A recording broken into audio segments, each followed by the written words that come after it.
Welcome to Thursdays at 3 p.m. Eastern Standard Time. My name is Jessie Ott, the host of this podcast, which is all about beverage innovation. I talk with innovation pioneers from agriculture to glass. Thank you for listening, and be sure to subscribe to be notified of all new episodes. Hello, everybody, and welcome to Thursday. I am Jessie Ott, and I have Ian Perez here, MHW, and he has started a new position at MHW at Brand Arc. So he is heading up that whole division. Welcome, Ian. I can't wait to dig in. Hey, Jesse, thanks for having me on.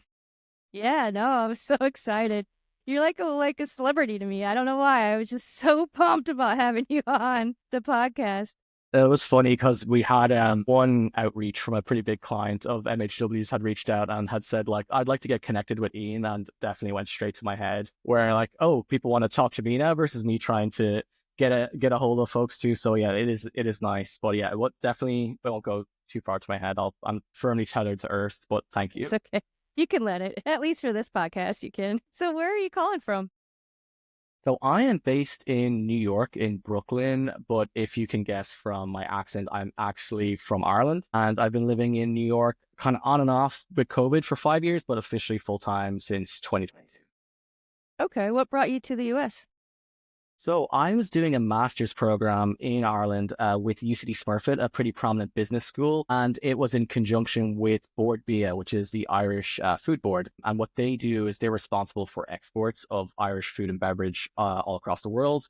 And the United States is the biggest home for Irish spirits and beer, wine, and alcohol in general. So as part of that program, I had to do an international work placement. And one of the goals between Board BIA and the US was that they wanted to basically send someone to an importer to kind of learn more about the US, kind of build some more strategic relationships there. So I was very fortunate to get selected to be in the program, and learn from all those wonderful lecturers at UCD Smurfit. And I got to do an 15-month work placement in the US. So I came to MHW in like fall of 2019, again, just for 15 months, but I'm here 5 years later with a new role. So yeah, it's worked out quite well. So can you talk a little bit about your start and how you got started in Ireland? Was this your first entrance into the beverage area through school? Yeah, no, so that's a great question. So I had, up until that master's degree, I had done just shy of 10 years of work experience in the food and beverage non-alc sector in Ireland and across kind of Central Europe. And I had done a master's prior to the one I was talking to you about. And honestly, it was a bit of like a scarring experience with regard to, it was just like a lot of time, a lot of commitment. Doing it part-time whilst working full-time was like really, really challenging. So when the folks at UCD Smurfit had reached out saying like, hey, I think you should apply, like you're a great candidate and whatnot, I kind of was like politely like, hey, I've done a master's, like I've got all of the wounds and scars and I don't really want to do it again. Thank you, appreciate it. But the best thing that ever happened was that whoever sent me that message was like, here's the brochure, have a look at it, see what you think. And I read it and I was like, oh my God, this is like a really good opportunity. One phenomenal school that I didn't get a chance to go to when I was originally doing my master's because it was just kind of expensive. So get an all expenses paid master's in this day and age in this economy is highly sought after. But then the fact of being able to work internationally for a bit was like really cool. And the best way to describe it, of doing an international placement when you're doing an internship, like it's the only job in the world where you can kind of like say, you know, I don't really like what I'm doing. Can I do something else? Whereas if you apply for a job as like an accountant and you're doing accounting, you can't be like, you know, I want to do marketing or I want to get into this line of work. It was like a playground kind of thing, which was really, really exciting. And I had said once I got into the program, I had worked in drinks and non-alc. I've worked in like lots of different food and fresh produce, consumer goods, snacks, all that kind of fun stuff. I kind of had said like, I'd love to do something like alcohol, like I'd never worked in before. Always had an interest in it, like from a packaging side. Just love staring at bottles. I also love going to bars and restaurants and enjoying a cocktail and a glass of wine. So like, you know, it'd be fun to be in an industry that you're kind of passionate about and or you have an interest in. And then I kind of got very lucky where it was like, yeah, you're going to be working with an importer that imports wine, beer, and spirits from like hundreds of countries all around the world. So you're going to get a chance to obviously learn about that, but also speak to people in Japan and Australia and in across the United States and Africa and all the continents. And for me, like that's like the best part of it, is that it's a truly global game. So, and one of the first things I'd heard when I got into the alcohol industry was that like people come from different industries, not just food or drink, and from like real estate or whatever type of industry. And very rarely do they leave the alcohol space. And that's kind of like I'm going to be here for 15 months. We'll see how it goes. And it was like the most truest thing ever. I've like gotten so many of my friends and like even family in the industry now. I'm like, this is the place to be. Like super duper dynamic, so interesting. It's always moving in different directions.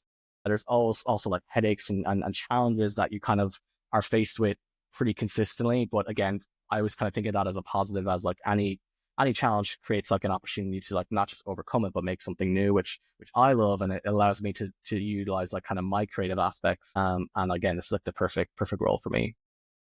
So, how did MHW get enrolled in that program? Do you know the history or background of that? Because that is super cool. So I think the founder at MHW, a guy called John Bodette, for those not familiar, he had a great affinity for Irish products because his mother was from Killarney in the southwest of Ireland. And I think as just a nice gesture, he had done a lot of like consulting or pro bono work where educating like Irish brands on like how to navigate the complexity of the US. And I think he was really involved in that aspect. And a big thing that Board BIA, the Irish Food Board, pushes is like education. So the US is daunting. It's a big country. It's 50 countries instead of 50 states, as an example. So kind of like you want to have so many ducks in a row before you even think about entering the US. So I feel like there was a great relationship there that kind of I was lucky as the kind of token Irish person that I could get involved in that. And kind of I've taken on that burden now since John has kind of retired, with that respect. So I kind of got to pick up that relationship and kind of and solidify it even further. Like I do some stuff with Board Via every now and then when we get a chance with webinars or in-person workshops. And for me personally, I just love like educating people. I love talking about what I do. That relationship has existed for a while before my time, but thankfully it kind of continues to this day.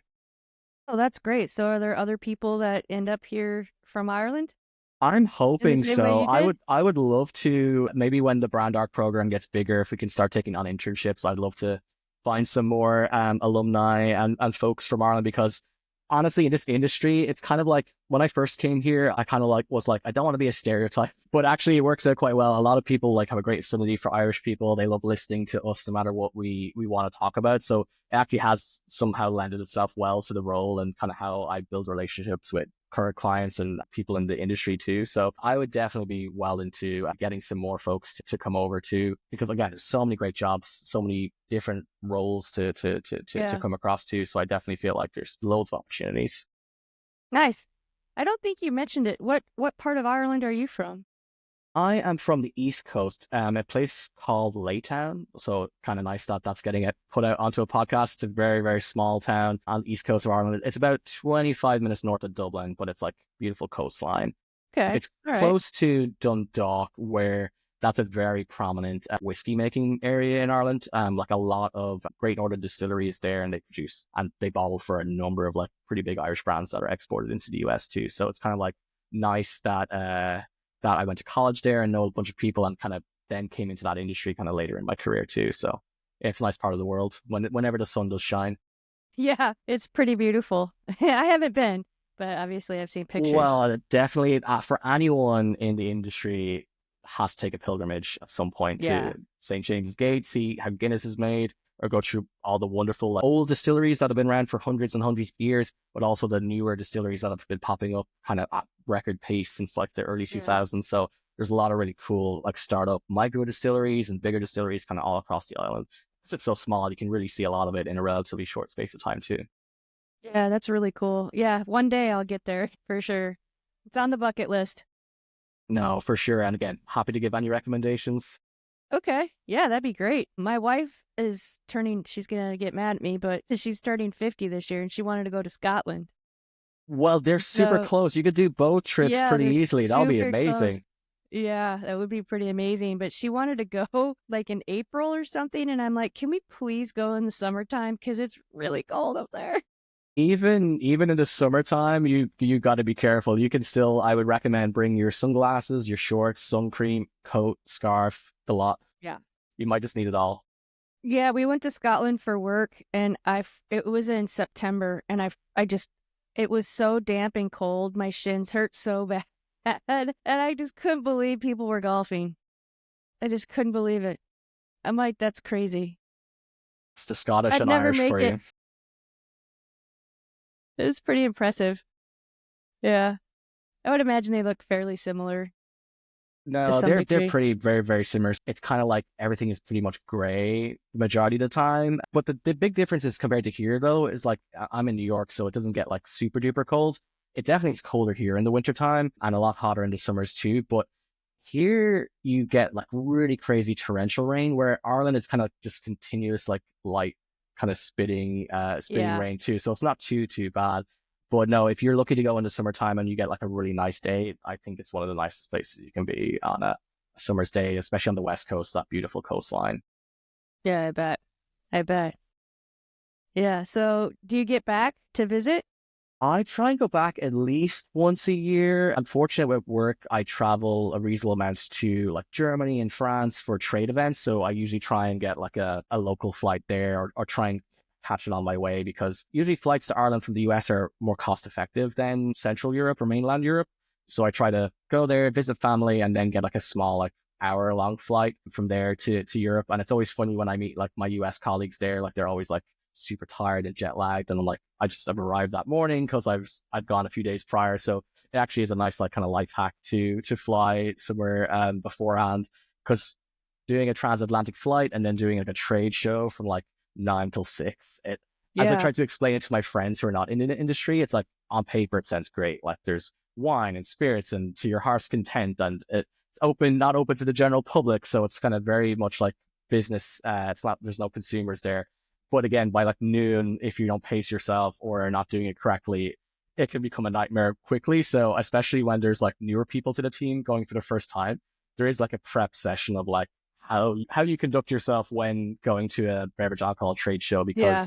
it's very easy to like, oh, this is delicious, this is nice, and then this person's really nice, I feel bad like saying no to something or spitting something out, where it's like, no, you have You spit, yeah, to the survive. pro wine, you spit the whole time. You have to, because it's Yeah. to make it past lunchtime and then do all the steps. Like it's not just that; it's like the pure size of it. Like you're talking Yeah. football fields, It's like a cool. multiple of them. It is cool, like on, like I said, on paper, and then like your first time, it's very like almost overwhelming because you just like bombarded with like stimuli and booths. But again, it's not for the faint of heart. I've seen some like early 20s folks just like after a few hours, like, oh my God, like how do you do this? And then it's like 3 days consecutively. So you do like 9 to 6, you're probably up at 7 or 8, like to get breakfast, get set up. You're at the show all day, you're talking all day, you're on your feet all day, and then there's like probably like a nice client dinner after that's like 2 or 3 hours, and it's like already 11, and it's like people want to go out then. It's like, to be up at 7, like how do I do this 3 nights in a row? It's not for the faint of heart, I would say. You definitely do a lot of work. Yeah. And then that's just at the show, post show, all the cards, all the outreach. It was great to meet you. All those kind of things, the follow ups, like that's another day in itself. So as I say to a lot of my friends, be careful what you wish for. Yeah. Yeah, it's fun. The military has what they call is the express seminar where we do that, and I think the last time I attended, I literally just ate dinner and went to bed. I'm so tired because it's a lot. Yeah, it's a lot of people, lot of talking. Great. It's a great area place to meet people. Like at Pro Wine. I love that. No, it's one I of the love few that. places where everyone is, because it's just like Yeah. central. It's really well organized. The matchmaking system is like really great, so you can really make the most out of your time and have a lot of your meetings set up. Although I definitely always say to people like leave a bit of time, like don't be booked up from 9 till 6.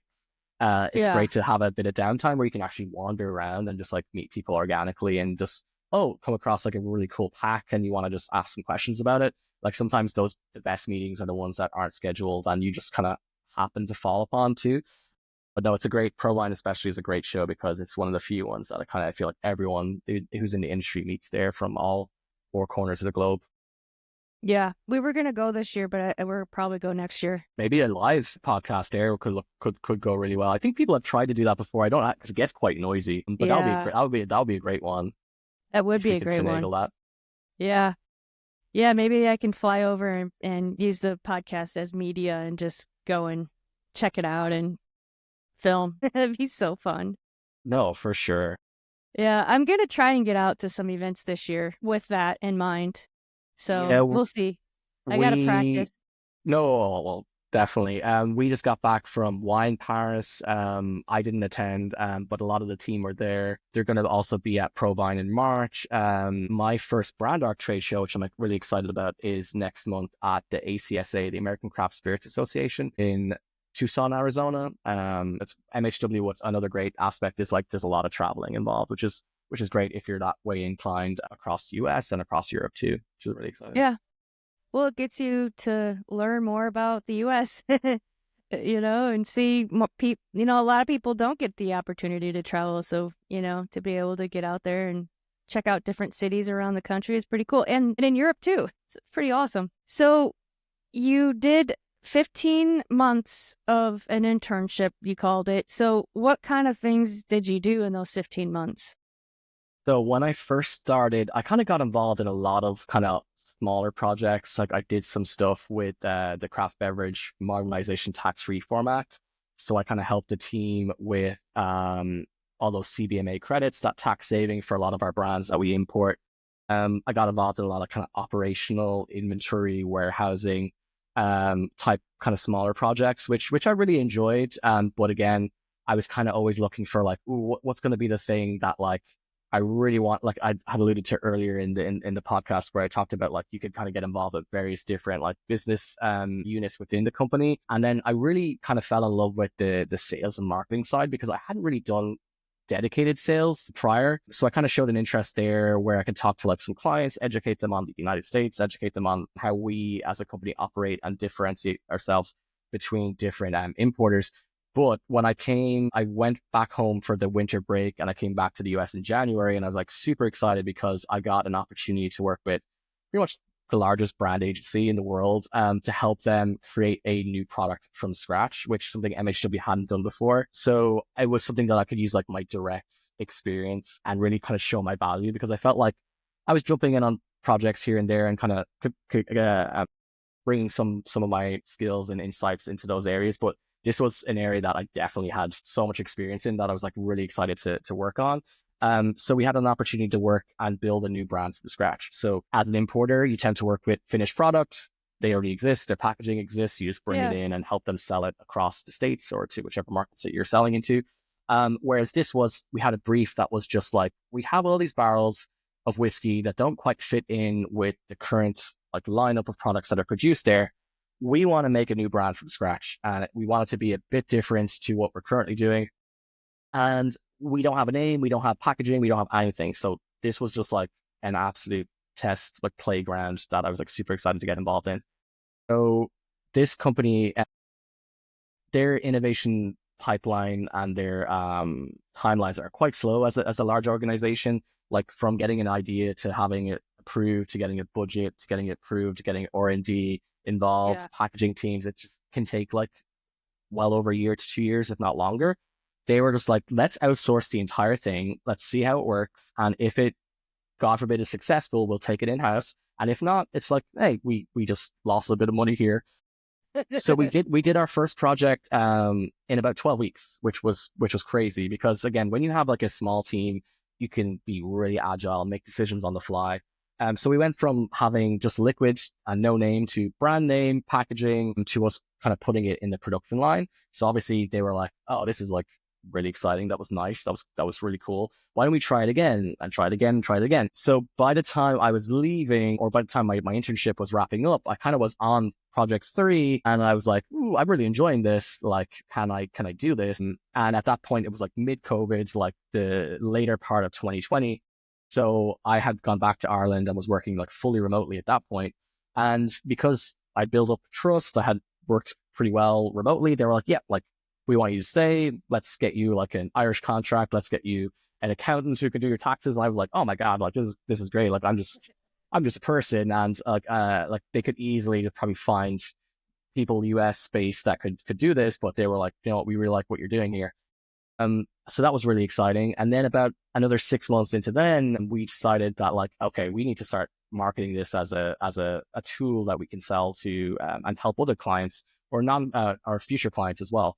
So it kind of I ended up making a role for myself and its own department now, which was really exciting. But yeah, the best thing about the internship was really just getting this project and really sinking my teeth into it and turning it into this kind of business we have now, where we have, like, I think I have 12 active projects right now, multiple clients of various shapes and sizes, which is really exciting. Like, we have huge agencies that we work with, plus teeny tiny entrepreneurs who we're hoping will be big agencies in the future for me, which is like really, really exciting, because it's great working with entrepreneurs because it's like their baby, helping them get it from like piece of paper on a napkin to a physical product in their hand, and seeing like the love and commitment that they've had to put it together, because a lot of these people aren't like millionaires or billionaires or anything. They're like regular folks like you and I, who just like saved up some money or have some family that they can lean into, or friends where they can raise some capital, and they're putting a kind of all their eggs in this like basket of theirs, which is like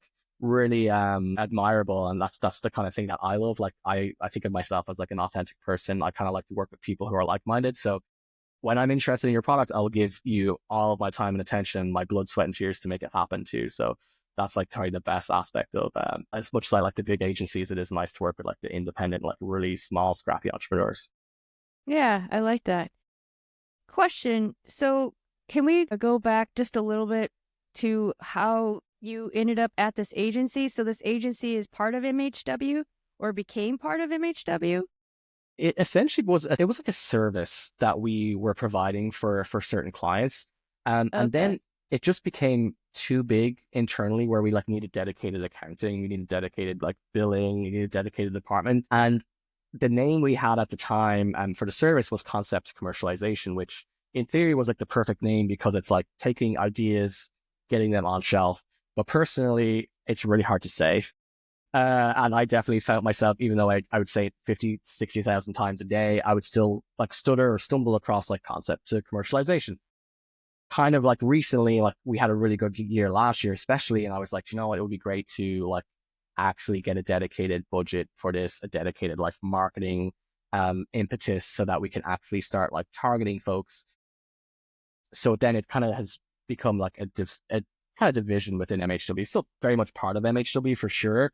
Like, I definitely love to lean into that expertise. Like, MHW has been around for 30 years. So there's like the executive team alone has probably 100+ years experience combined. So like, I never want to take myself away from that and the network of suppliers that they've worked with over the years.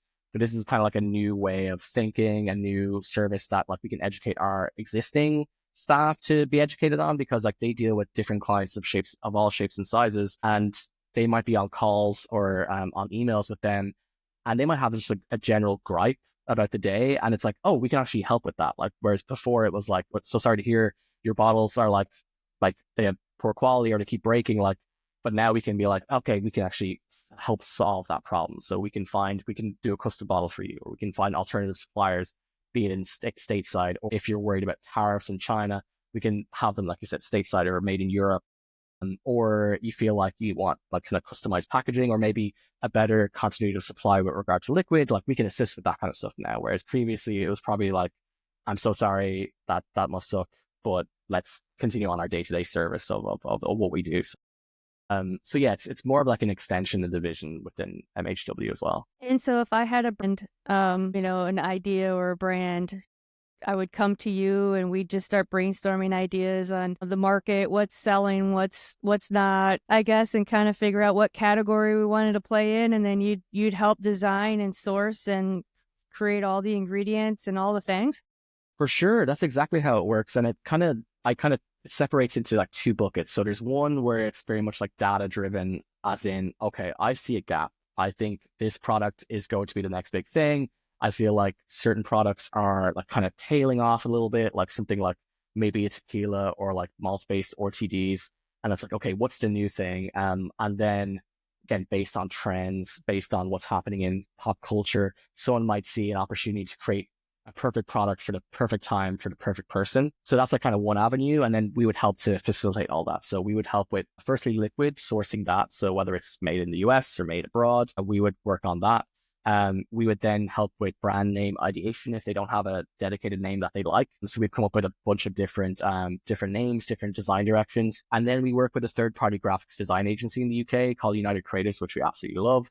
So they help us like bring these ideas to life in terms of renders, mood boards, art direction, all that kind of fun stuff.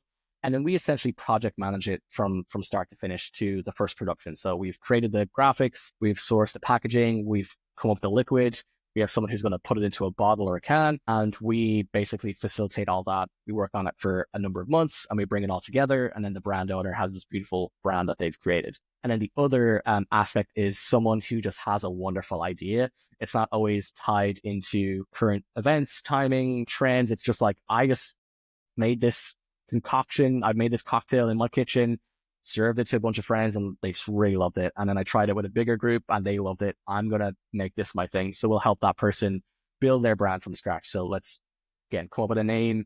Let's create some graphics. Let's create a world in which this brand lives in. And we will project manage the entire thing from start to finish, because a lot of people in the industry come into it not knowing how it works. And they could spend a lot of time spinning their wheels with regards to, like, a great example, Provine. If you're starting a brand and you go to Provine, you see 1.3 million booths of wine, beers, and spirits. And it's like, who's a good supplier? Who's not a good supplier? Like, who's even going to listen to me? Who's not going to listen to me? Whereas because we have the network already in place, you hire us, we'll build it for you. You're still the decision maker. That's a big thing we try to get across from day one, is that, like, I'm not building this brand for you, I'm building it with you, kind of thing. So it's like, as much as I give my 2 cents, because I feel like I'm like a millennial, I'm into current events and politics and pop culture. So if I like the product, there's probably a good chance other folks will like it too.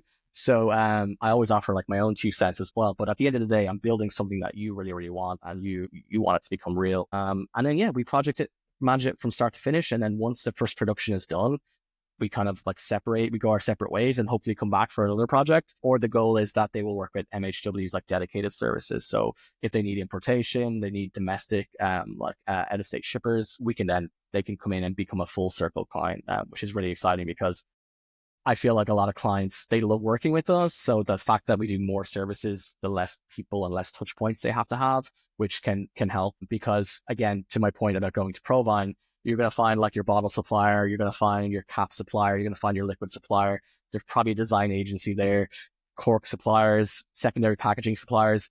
That's like 7 people I just named off the top of my head. You want to work with me? I'll build it all for you and with you, so that it's all tidy up in a nice bow at the end. So you know who you're ordering with, what are the pricing, what's the minimum order quantities, what's the lead time for a reorder. Like, we're establishing all that for you guys too.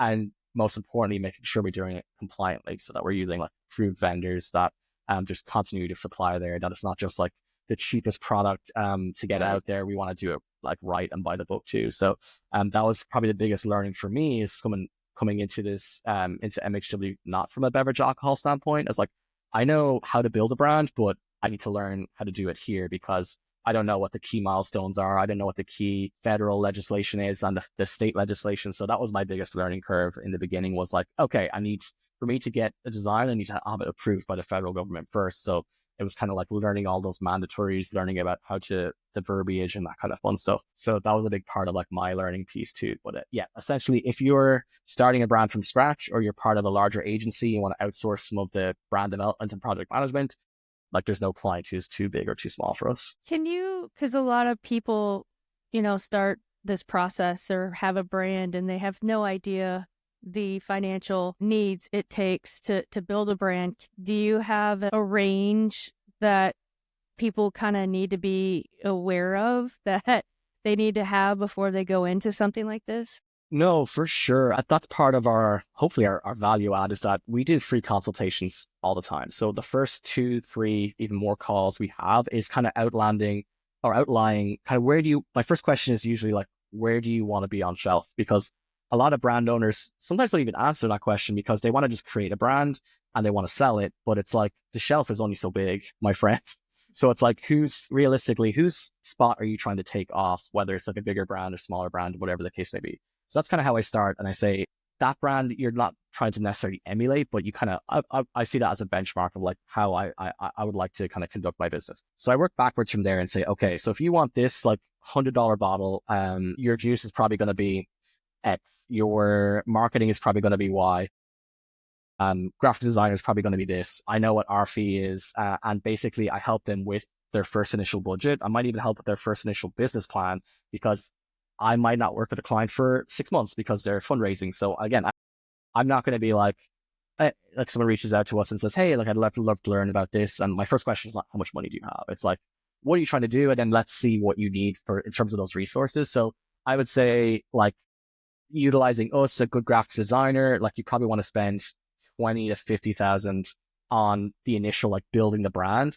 And that can seem like a lot of money, but when you amortize that over the life cycle of a brand, it's Yeah, like I mean, it's that's what it takes. $1,000 a year, it's $2,000 a year. So again, if you really want to do it right, and I think that helps weed out the people who are like in it for like it's current and trending. Like I want to have a brand. Like those people who are like, okay, that's a lot of money. I probably don't want to do that. I'm like, okay, they're probably not going to do really well anyway because they're probably going to lose interest. And when the going gets tough, the inventory is just going to sit somewhere and get like written off at some point too. So that's a great gauge of like, okay, I'm committed. Like this is for me to do it right. That's kind of how much I want to spend on that portion. And then obviously making the product, like I kind of roughly know how much bottles cost. If you want a custom mold or if you want stock, you're talking anywhere from like $1 plus to $4 or $5, depending on what type of bottle you're looking at.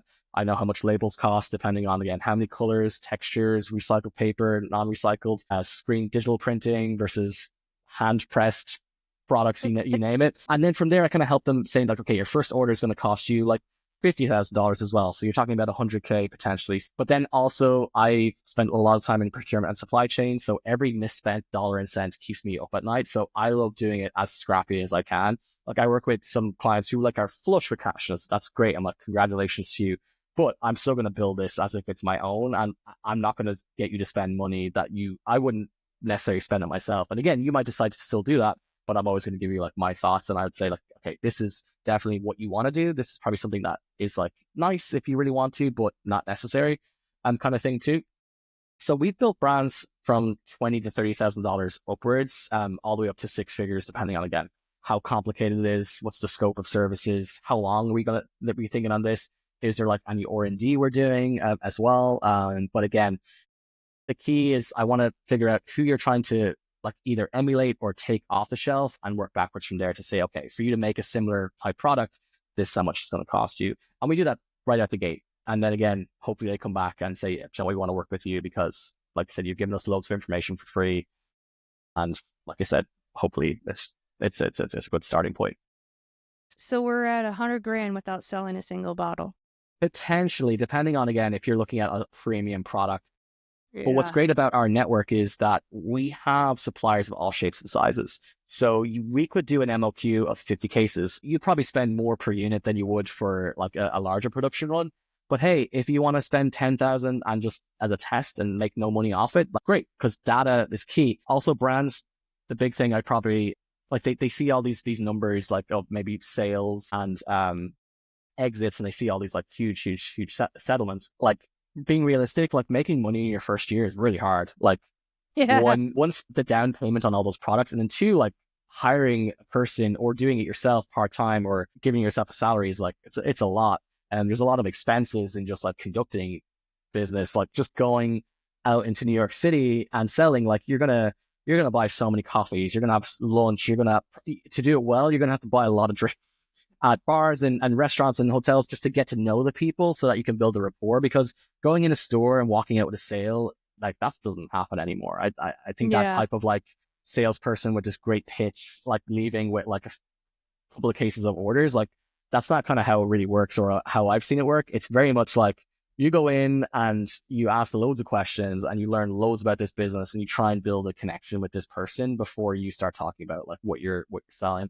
Because I think if you come straight out of the gate, like, I have this wonderful new product, it's the best product ever. It's like, dude, look outside. There's like 45 more people with like that. They're going to say the exact same thing with the same bag. It's really, really hard to do. But yeah, I would say scrappiest, like you're talking between like 30 to 50K to start a brand and get like a very, very small order in. But again, closer to 100 if you're like really serious and you like take that job. I really believe in this, so I'm going to put my money into it, or raise the capital for it. Yeah, and then you have to promote and advertise and all the warehouse and shipping, and because that's the key. Because having a great pack, having a great liquid is like 20% of the battle. It's 80% is keep getting it front of mind, keep getting it placed on shelf. Because especially like living in New York City, like I can have a new drink every night and never drink the same drink twice. So like what's going to compel me to reorder your product? Because that's probably the hardest part when I'm talking to new brands as well. Is like, yeah, Yeah. you can get your first listing. Like you'll get a guy who's going to buy like 6 bottles and put it on shelf, but you're going to be the reason why they move because you have to either be in there, like doing tastings or pourings and that kind of stuff, or just supporting them and giving them more information, getting their sales team and their pourers, their bartenders and staff to be actually care about your brand. Because when someone comes in looking for a recommendation, you're front of mind, you've a chance. But again, you go into like a Total Wine or Bevmo or any large like a wine and spirit store, it's like it's really hard to stand out. So the key is just knowing that you have to be everywhere in the beginning. Everywhere. And especially Yeah. as a brand owner, it's way more impactful than like a sales rep kind of coming in off the street that's like has a sales sheet that they've memorized. No matter how good or how personable they are, like meeting the maker is so impactful, especially in the beginnings. That's one thing I definitely implore to brand owners or prospective brand owners is like, again, having a great pack, having a great liquid, great product in general is great, but why am I going to remember this and why am I going to come back for more? That's the kind of the hardest part. Yeah. And it's a long build. It's, Tito's wasn't built overnight, right? It was a 10 years of that exact same thing, going to the distributors day in and day out and working the streets and connecting. And it is getting harder and harder for brands just because there's so much more, competition because there's just so much going on. I mean, I would say when you got here in 2019, we evolved and we had innovation, but not to this degree. We've never had it to this degree.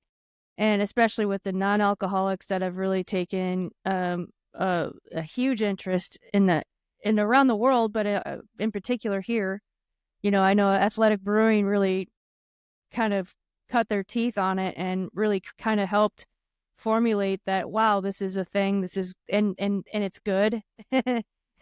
It's taking share from beer. I mean, so you just never know. Like that was also a brand at one time that was getting started in the same exact way. So it is possible, obviously, to do it, but you gotta be serious about it, like you said, and you gotta be ready to spend the money to do it right.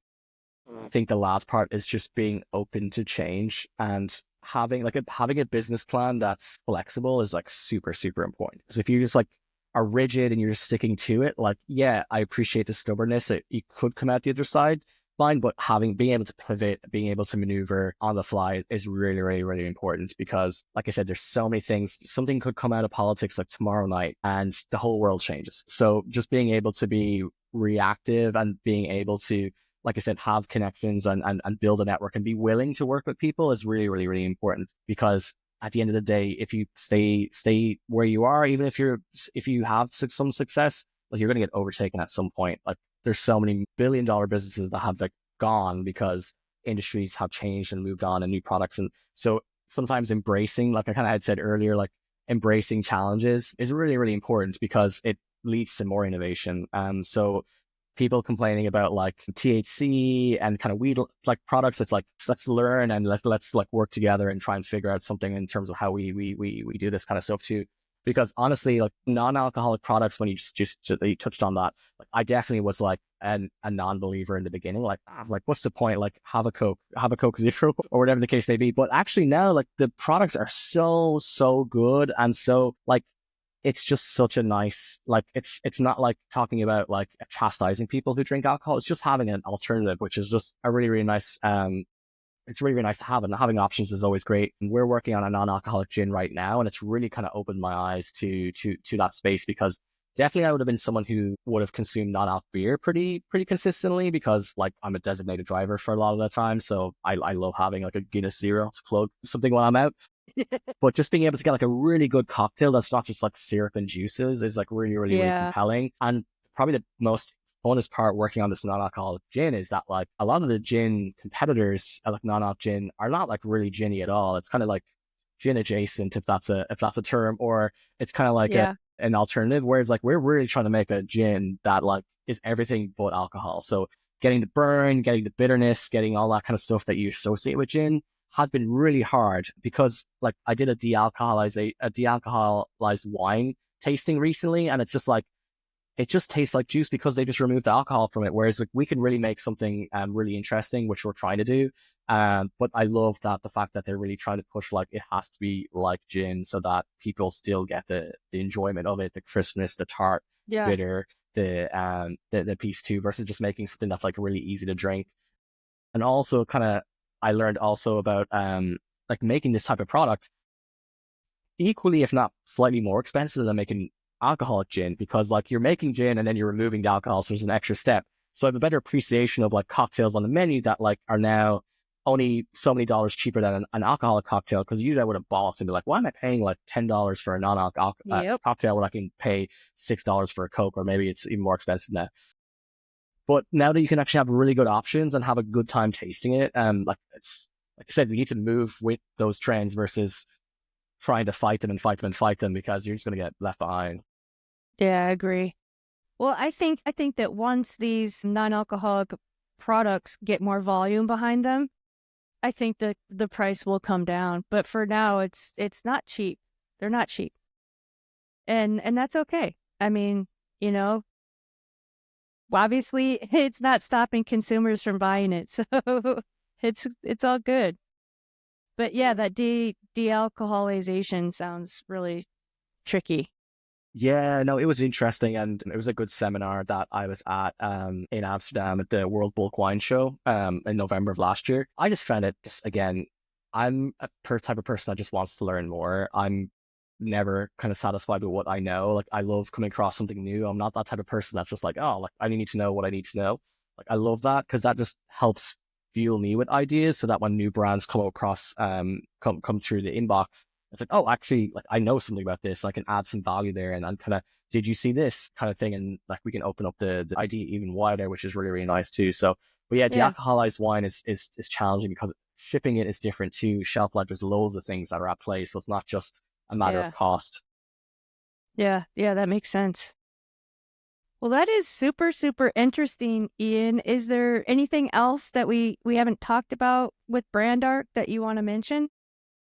No, it's just that we're doing a bunch more kind of media. Like I'm doing a webinar with Discus, the Still Spirits Council of the US, later this week. I'm going to be doing a webinar with the Women of the Vine and Spirits, which I'm really excited about, in either Oh, March or yay. April of next month, or in April, which I'm really excited about. And so really this year has just been a really big, like, get the name out there, because I've met so many people, and we kind of joke about it internally where it's like, where were you like a year ago or 18 months ago or 2 years? So now we kind of have like, people have no excuse because we're like really banging on doors and we're really kind of shouting about what we do and kind of Yeah, thing too, because we have some like yeah, awesome case studies. We worked on some really cool products over the years, like Cascade Moon, which was like a really cool brand to work on. We had our biggest brand launch earlier this year with Maru High, a new sparkling canned cocktail, which just launched in January in California.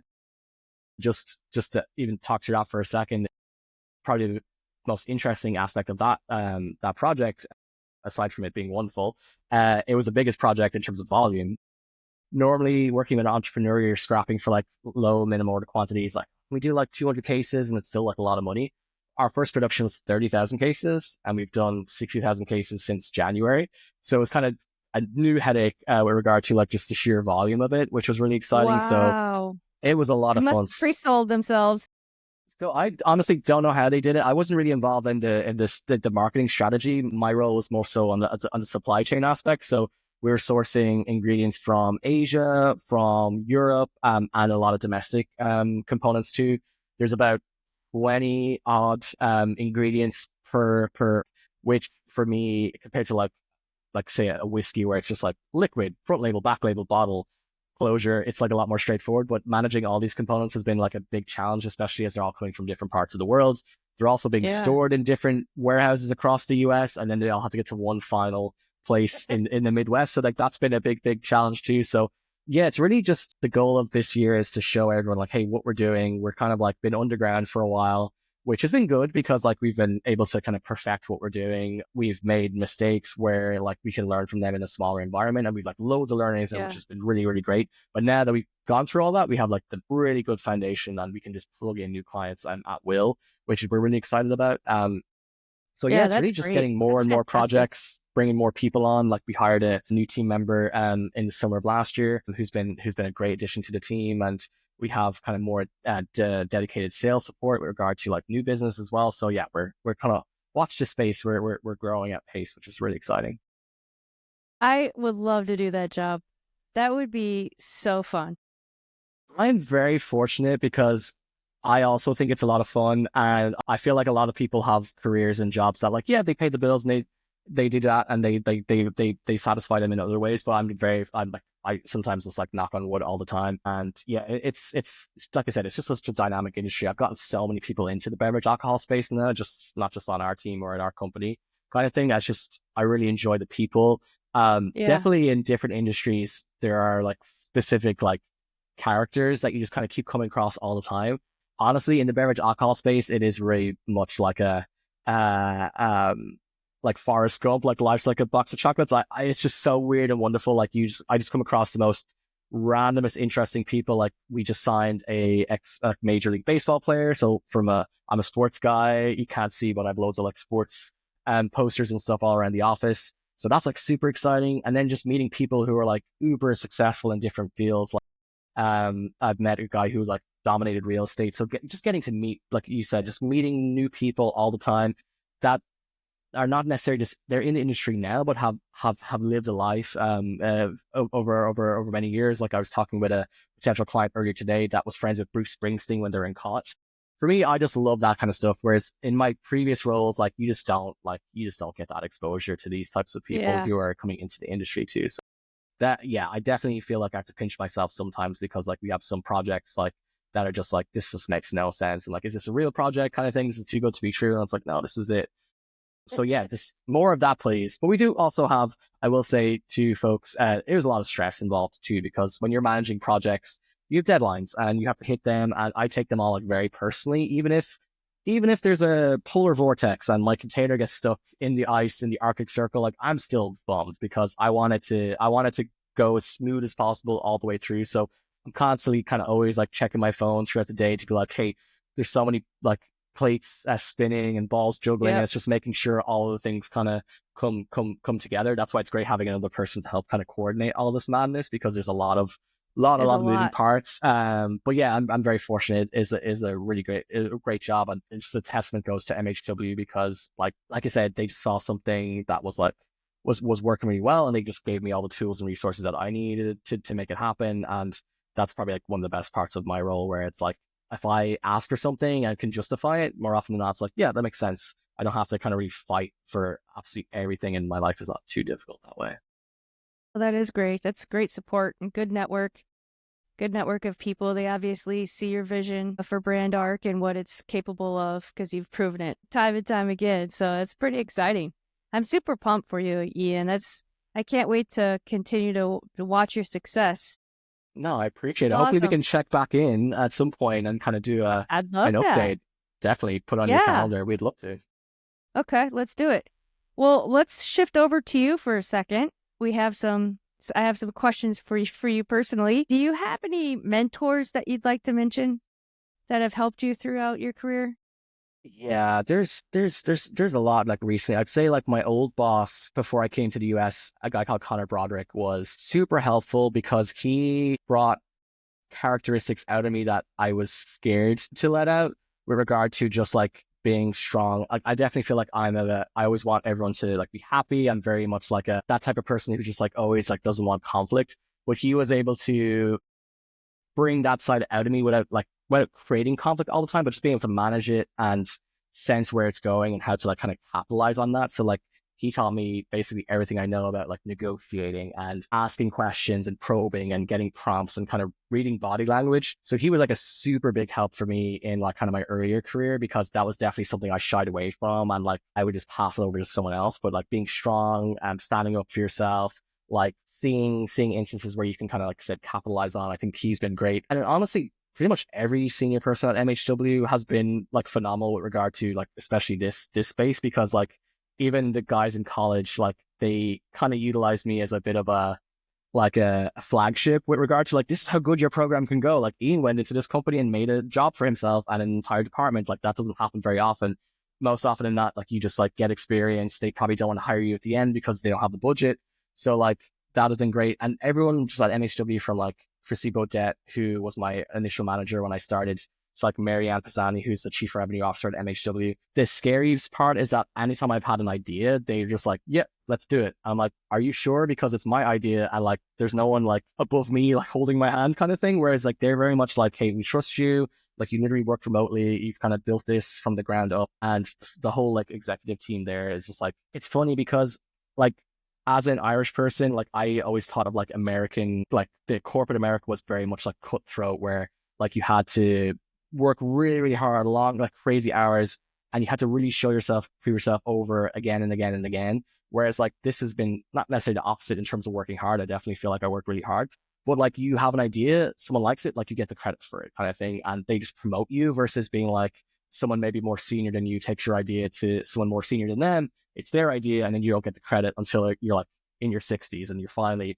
Whereas they're kind of like, it doesn't matter what your kind of experience is, what your age is, or whatever. It's just like, you can do it. Like you should be the right person to do it, kind of thing. And that's for me has been amazing, because like I've definitely had That is roles where like amazing. I feel like I'm doing like work that I should be getting paid twice as much for, but I'm not getting the credit. But I always kind of thought to myself, and like what my family would say to me, it's like, it's great experience. It's great experience. Like use it all like in the future when you go for like new interviews. Whereas like now it's like, everything I do, it just adds to the role, and the role is consistently evolving. Which again, going back to that piece, it's been great. But yeah, pretty much from Chrissy to Marianne to Ryan, our current CEO, Jid, our director of marketing, has been super helpful too, just like helping me in areas that I don't I don't have a ton of experience in the marketing side of it. So like getting exposure to those types of people and learning all those things and having them drop stuff to support you has been like the reason why this department has done so well. Well, that's amazing. That's great.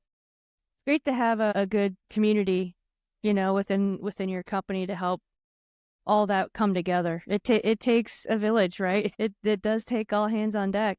No, for sure. And like good ideas are great, but it's just getting the resources to like bring them into reality is so hard, especially when like a great example with MHW, like the day-to-day activities are importation, distribution, compliance. There's a million and one fires going off constantly with the industry, with politics, with things happening. So being able to get people away from that to get dedicated time is like so like for me it's like so rewarding, because they have a million and one other things to do. So the fact that people are dropping stuff to focus on this, because like I said, having a great idea is sometimes the easy part. It's implementing it and making it consistent is like the hardest part, is when you're trying to implement change. So the fact that a lot of senior folks, like I said, have a million and one other things that are probably more profitable or more time consuming with a larger clients as an example, but the fact that they get involved in the day to day and help me basically execute everything is like the biggest thanks I can say.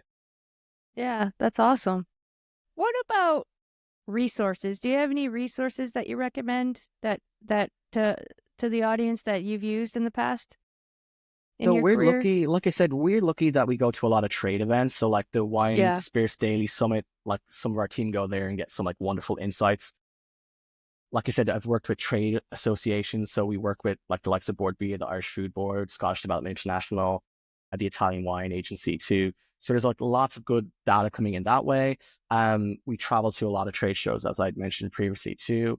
We get access to like the Beverage Trade Network. That's another great resource that we use, going to those trade events as well and being a partner there. The American Craft Spirits Association that we're attending next month, we're really excited about. That's probably one of my favorite things about the alcohol industry as well, is that it's very communal. Like it's not like, for me personally, I haven't found too many people are just like holding secrets to themselves. It's like, hey, I've built a distillery. Here's all the 50 things that went wrong with it. Make sure that you don't incur any of these things. It's very much like a kind of family with regard to that, which I really, really like. Definitely, again, I would have thought coming to the US, it would have been more guarded and not as much information shared with regard to that too. So those are definitely some areas that I love to kind of lean into and ask questions. And like I said, we just have a great network of suppliers all around the world, and a Yeah. great network internally. So I'd love just being able to pick up the phone or just message someone and just like, hey, what are your thoughts on this? I'm very much like a relationship forward person. So I just love building these networks where like, I feel like when I get connected with someone, like you can call me, text me, email me anytime. And it's great that I can do the same with you because again, I have ideas. I don't always have like, I don't know everything as well, which is probably another good aspect of myself. Whereas I'm curious, so I always want to ask questions. If something worked in the past, doesn't necessarily mean it's going to work the second time around. So being able to like get that perspective outside is really, really important too. So just love reading anything I can with regard to the industry. And because like I said, I'd like to be one of those people in the next 20 years that people kind of remember like working with and enjoyed working with with regard to the stuff that we do too. So yeah, any resources, like I said, any data we can get our a hold of, we're kind of always utilizing that. And we sponsor a lot of trade networks as well. So we kind of get like kind of a lot of great data that we share with our clients too, depending on the need. Yeah, no, that's great. When you say the word data, you're speaking my language. I know it's tough. It's tough sometimes to like go through it all because there's like can be so much, and there's a skill of Yeah. being able to like manipulate it and get rid of the stuff that you don't want so that you can focus on it. But again, it's just getting access to it. It's power. It can help you make decisions. Like I love it, and that's why I always feel like when you're a new brand getting set up, like kudos to you if you do it all by yourself. It is so hard, and I don't mean this as like in a sarcastic way at all. But whenever I meet like a new brand that has launched, like my first thing is always like congrats. Like, I'm not doing it like to just like appease you. I'm like it's a lot of stuff. So if you can connect with us earlier in it, early on in the development cycle, and you say, okay, these guys kind of know what they're doing, and they can provide a lot of insight. I want to be that go-to person so that they can be like, okay, like I want to run this idea by you, like. I'm also really honest. So if I feel like if something is not like the best, like I'll be honest and let you know that too. And also happy to take the L if suddenly something I didn't think was going to work out turned out to be the greatest thing ever. Like I think being that type of person that that's malleable and adaptable to certain situations is really, really important in helping the brand become the best brand that it can be too. So yeah, that's something that's really important to me. Yeah, no, that's great. From your point of view, what do you see as the major pain points? That is it supply chain kind of from your from where you sit is sort of like that the biggest challenge that you're seeing and sourcing and finding all the right ingredients? Like what challenges do you have? Yeah, that's definitely up there, and it's having the right people for the right project as well because there are like bigger suppliers out there and smaller suppliers, and sometimes depending on the brand, there might be a good fit. The supply chain obviously is challenging because it's so unknown. Like even when you do know what's happening, there's still so much ambiguity. Yes. That is a tough one to navigate, and that's where I feel like brands like working with us because I understand that and I kind of embrace the challenge, and I'm always working at Plan B. So a big part of our project when we create a project is that our template has a risk analysis and mitigation portion where I'm literally putting up every single thing that could go wrong with this. And we're making decisions daily to say like, okay, this is a risk, but it's a green risk because again, like life is full of risks. So you have to at some point take a chance. Whereas stuff that's red is like, okay, do we do this? Do we import this type of product from Mexico right now? Because tariffs, although they're not in place right now, they could come into effect at any point in time. If this product or ingredient or item doesn't have to come from that part of the world, like what do we do? What's our plan B or plan C or plan D? Because the last thing you want to do is build something wonderful and then one like I always try to explain this to like new people that come and work with us. Like if you have everything bar your like little tiny cork, like that you can't produce your product. Like it's just every part is just as important as the rest. So like why the bottle and the liquid and the front label are like the game changers. Like again, not having your cork or not having the shipper to put it into, like you can't sell it without it. So supply chain definitely huge. I'd say another big worry is obviously all the geopolitical pieces that are happening with like wars, with the new regime in the United States. There's a lot of like things potentially happening there. And the worst part is it seems that these things can happen like overnight.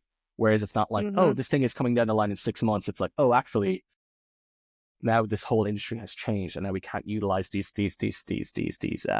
mechanisms that we once relied upon for so long. So there's definitely is a lot of kind of worries with regard to that.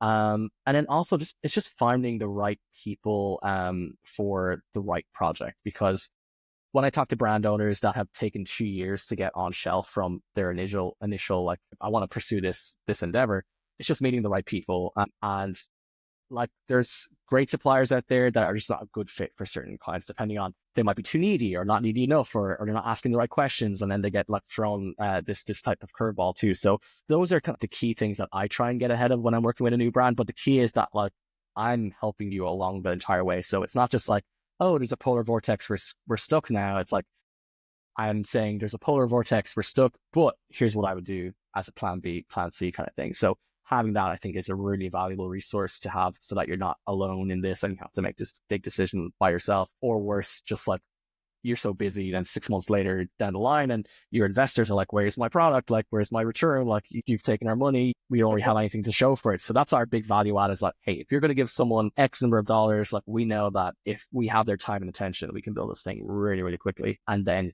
it's a quicker return on your investment as the investor in the project too. So yeah, but I feel like supply chain, as a supply chain person, is always the one that people talk most about, because it's just so complicated. So many things can go wrong, and it's fluctuation to change, like mainly almost. Just out of curiosity, what's the quickest you ever created a brand? How many months? That's a great question.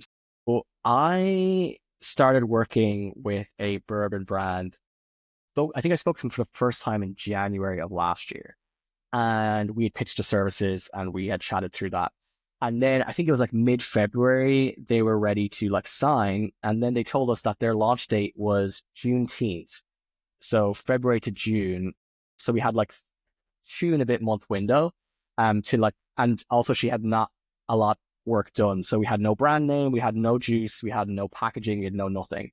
So we did that, I think, in like 8.5 weeks. And I also sourced samples. This is like, I rarely pat myself on the back, but I think we did a good job on this one. We sourced, the toughest part of the brief was that like one of the questions was like, I want to do a bourbon, but I have no provenance in mind. I want just the best bourbon for me. Here's like a kind of vibe I have for this product. I'm like, oh no. So I had to cast this huge net out across the United States. And I ended up getting like 15 samples. And actually the longest part of the project was giving her a few weeks to actually taste them and not like lose her mind or lose her consciousness, because that was a lot of samples. And they weren't like just miniatures. They're like bottles of like cask strength whiskey from California, New York, all across Kentucky, Tennessee, Indiana, Georgia, loads of stuff. And then the key again was getting it not just on shelf for Juneteenth, because it was a date really important in her calendar for the product. Like, you know yourself, you have to get it in a bottle first. You get it picked up by your partner, and then you have to sell it and get it on shelf. So we had all of these things working against us. And then obviously as you get it closer to summer, it's like people are on vacation, God forbid. Yep. People are like out or they're traveling at trade shows, and suddenly like, like we're trying to get a hold of folks. So we were able to get that from February. We started that project mid-February, and it was bottled on May 31st, I remember. So you're talking like 8 to 10 weeks wow, in regard to that. That's so again, impressive. And that's with nothing. So we had no, like sometimes we have brands that have a name and they have like a rough concept, and like, okay, it's we've done a month's work there already. But this was like blue skies, no name, no packaging, and we were able to kind of bring it all together. And it won silver medal. I forget which international spirits competition. So very proud. She's awesome. But yeah, it That's just goes to great. show you, if you give us all of your time, we can do this as quickly as time will allow That's us. impressive. And that's factoring in also like TTB, federal approvals, price posting in New York State. So that's what I'm very proud of. All the things. Yeah, I would be too. That's pretty incredible. That's impressive. I bet she was really happy. Yeah, because one, I felt bad because, you know, when someone gives you like, when you know something is actually possible, and versus like all the things that can go wrong. So I'm definitely more of the pessimistic type, being like, yeah, you kind of need every single thing to go. It's like you're in a rush and you're in traffic and you get every green light on the way home. Like sometimes you just need that to work out. And even then you still might not have enough time. So I kind of I always felt bad saying like, yeah, I think this is possible, but I don't think it will in reality. So, but the great thing about her was that she was definitely a hopeful person, and that made me more motivated to be like, you know what, like if it's possible, like let's not it be down to us why it didn't work out. Like if it, God forbid, was a problem with production or a problem with the federal or state approvals, like, okay, I get that. Like we're fighting against a lot of different things, but the fact that all these kind of dominoes started falling in the right order at the right time. And again, when you have a brand owner who's like giving you all their time and attention, can get on a call like, hey, here's artwork. Can you like give me your thumbs up? Like, what do you like? What you don't like? Having a designer who could then turn it around really quickly. Like as soon as you send an email with all the amends, they come back with all the stuff. And you're like, how did you do this? kind of thing. What witchcraft is this? So like having a good team that really is on the same page, like that's the reason why we're able to do that. And again, we could definitely do it again and again and again, but again, we need also like feedback. We need a lot of things to come our way. But I'd always say to a brand, like at least give it 3 months as a worst case, like let's build it kind of thing as a good guide, because you also don't want to rush. So that's the key, is that while we did it at pace, we didn't once compromise anything or take a risk.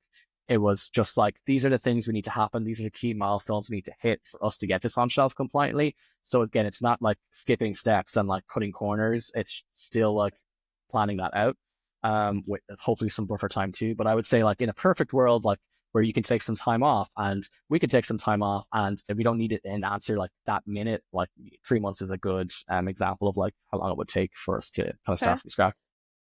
No, that was good. That was interesting. So what is your outlook for the industry with all the things? Yeah, like I'm a pessimist by trade, so I'm always kind of worried. I'm always anxious for a number of reasons, but I still think like everything else, things always work out. I think I think if you keep pushing and putting yourself out there, there's loads of challenges that we can overcome together. I think again, every challenge brings 45 opportunities almost. So just embracing that, not being put down by it. There's loads of opportunities out here too. I would say to brands also that like your route to market, like you don't need to be a national brand to be successful. So like picking an area maybe that is like not the most like sought after is not necessarily a bad thing. Growing organically across like not even cities, but just like areas, and then getting into the next city, even before you think about crossing state lines. Like I think a big part of like my role is like getting people's expectations where they need to be. I feel like a lot of people sometimes in this industry can like promise you a lot and show you like wonderful case studies of where people were super successful, where I'm kind of like, loads of things can go wrong. Like here's all the things we need to always consider, so that I feel like when those people are destined for success because they just know what the worst case is, and if they're prepared for the worst case, there's always a way around it and a rebound, or a way you can an obstacle.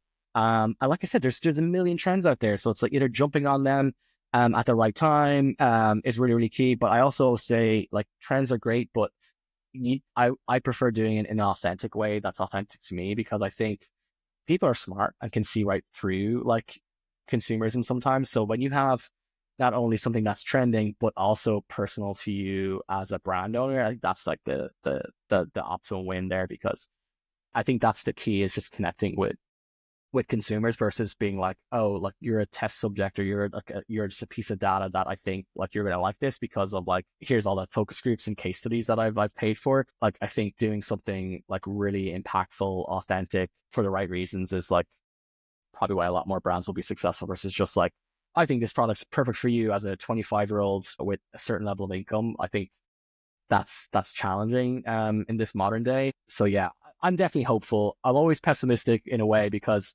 I'm always kind of ready for the worst. But I'm like, as you can tell by like me chatting about this, I'm super excited. I love new brands. So much competition for sure. But if anything, it motivates me even more to be successful, because there's so much more people we have to compete with. And I love it. I love it. Yeah, well, you're certainly are passionate about what you do. It's really cute. So the biggest question is, the last but not least, is your passions. I see you've got, is that a bass guitar back there? That is my daughter's bass guitar. I'm trying to get her to learn it. I am a guitar collector. I've been collecting guitars for like 15 years or so. It's getting worse, because as I start to grow and have a little bit more disposable income, it gets a lot more challenging. But yeah, that's You're gonna run out of wall space. I know. That's definitely my big passion. I love guitars. One of the reasons why I love being in the US also is that there's a lot of great manufacturers here. So any chance I get to do a factory tour or go to a really kind of boutique like music store, I love doing that too. So yeah, that's like my big passion. I love to do in my free time. I have friends that I play with here as well. And then yeah, like pop culture, movies, TV shows, books. I'm kind of jack of all trades type of person. What's your favorite line? Favorite one-liner. You get a one-liner? I love Taxi Driver. I love Robert De Niro. So like, are you talking to me? Kind of like, that's just a classic. Are you talking to me? Anytime you can use any of that stuff. Like I'm also someone that will use a line to death. Like literally my girls were like, what are you even saying? I was like, it's from a movie from 1989. Like we need to educate you kind of thing. But I love pop culture. I love bringing it into my day to day. And if anything, actually, one of my favorite lines, it's actually a general line. It's from, so I love Marvel. You can see Spider-Man in the background. So I love Stan Lee and all things Stan Lee. But I Yeah. watched his documentary when it came out on Disney, and his story is just phenomenal. And he talked about there's a part in it where he's talking about he's talking to his wife, and he's kind of not getting. He has a great job. He's working for a comic book company prior to Marvel, and he's like not being fulfilled, even though he's being like incredibly successful. And she's kind of trying to talk to him, and he's just like, I want to make something that I want to make. I want to make characters that I like. I don't want to write like a comic book for like a 10-year-old kid in New York or a 7-year-old girl in Wisconsin, as an example. I just want to make cool stories. And that's where I feel like I use that line a lot when I'm pitching to brands, whereas like I just want to make something that I really care about. Like obviously it's great if you care about it too, because it's your money, but I want to be proud of it. And I think if I'm going to be proud of it, I'm going to like it and really care about it and talk about it to anyone who listens to me, like I think it's going to be good. Because again, I feel like I'm your core demographic for the most part, like someone like millennial, like knows how to use a laptop, but also like can speak a little bit of Gen Z, has some disposable income, has interests. Like, so I feel like if I like something, I'm not super niche where it's like you're stuck, you're typecast, and that's your audience of like people that like that product. So that's my kind of how I blend my personal life, things I like, into like my day-to-day life in terms of working. And I'm very fortunate that I can do both sometimes. Yeah, I love that. That's fun. Those are a lot of fun passions. We love Marvel too. I know that they just came out with a movie over the weekend, and it looks like it That's did the pretty hardest good. part, is catching up. Is like I haven't Yeah. seen everything. I know there's someone sent me a link to like every Marvel movie, and it's in chronological order, and I'm like, In I don't have the order. time. I don't have the time to do that. Like I will get about them as I can. I'm definitely more of like, I love comic books. Like I love physical like media, like as much as I love tablets and e-readers and audiobooks. Just like when you have like a brand new fresh graphic novel, is just like a nice feeling. But yeah, that's kind of how I got into like animation. Was through watching like Spider-Man as a kid and reading Spider-Man Yeah. too. So um Well, it's I'd funny love because that link if you oh, still have it. for sure, it's definitely somewhere, just like in a series of like links that I have saved of like things I need to watch and Yeah, read. don't Like I worry have about it. all those I'm recommendation sure I could lists. Google it. No, don't worry, we'll definitely sort you out. But yeah, no, it's great. Also, like I love the wall because like you never know, someone might see something and it's like an authentic way of like, you like that show or like that video game or like that book or whatever, and it's like, oh, like people like to work with people they like to work with, so that Yeah. helps. Yeah. Yeah, no, absolutely. Well, Ian, this has been an, immense pleasure. You are toots adorbs. I love that you love what you're doing. I love that you're trying to get your daughter to play guitar. I think that's super awesome because bass players, everybody always needs a player, right? Because everybody wants to be the lead. And I love bass. I think She's it's so great. cool when she plays too. It's just like trying to get like, I don't know, I was a kid also once, so I know it's like, ugh, like I want to just do the things. And like I'm like, when you're 25, trust me, like you're gonna be the coolest person in school, college, your workplace, or whatever, Totally. or a successful rock star. Like who knows? Who But yeah, knows? I'm working on it. But no, I really like, I need to That's get that cool. on if I can get a testimonial with Totes Dogs, my family would absolutely love that. I really appreciate that. Yeah, of course. You are. You're just totes adorbs. I don't know what else to say. You just exude like this amazing confidence in what you're doing, and you have all the support you need, obviously, from your family, but at the executive leadership team, that MHW, for you to create this brand arc division, and you're kicking ass, man. You're doing it. I love it. It's awesome. Try my best. No, thank you so much. This has been wonderful. I really appreciate it. It's great to just like actually let your hair down and just talk through like all the fun stuff. And it's great from a, like sometimes I feel like in life, like it's very hard to like just take the time to sit and like kind of smell the roses. Like, hey, we're doing actually okay. 'Cause I feel like everyone is like in the future worrying about all the million things to worry about, which obviously people need to allocate some time to, but just getting a chance to sit and actually talk through like the successes and the interesting things we're doing like right now. It's been a lot of fun, and you've been a great host. I really appreciate it. I'd love to come back on. I would love to have you back on. Just tell me when. Yeah. Well, let's keep in touch then and make sure that we get you back on. I don't know if you have some exciting ventures that you might be getting into that you want to talk about, but feel free to come on anytime. This has been so much fun. Absolutely. I really appreciate it, Jesse. Thank you so much for having me. Yeah, maybe I'll have to come to New York. Or are you gonna Or go we to could, BarCon? I will be at Barcombe in Brooklyn in June. I was going to suggest if you're in Yeah, Ireland, we could definitely do a international podcast at some point. that would be fun. Maybe we could hit some distilleries. I know all of the distilleries personally, so which has been a good aspect of the role, which is great. So yeah, I've been able to get some like cool tours with some like friends and family as well, which is great. But no, definitely Oh, would love that'd to be do this so again. fun. But yeah, Okay. if you're in Brooklyn and Barcombe, definitely let us know. I'd love to grab. Yeah, let's do it. Absolutely. All right. Well, I will let you get back to it. So thank you so much, and we'll be in touch. Cheers, Jesse. Thank you. Produced by Fedora J Productions.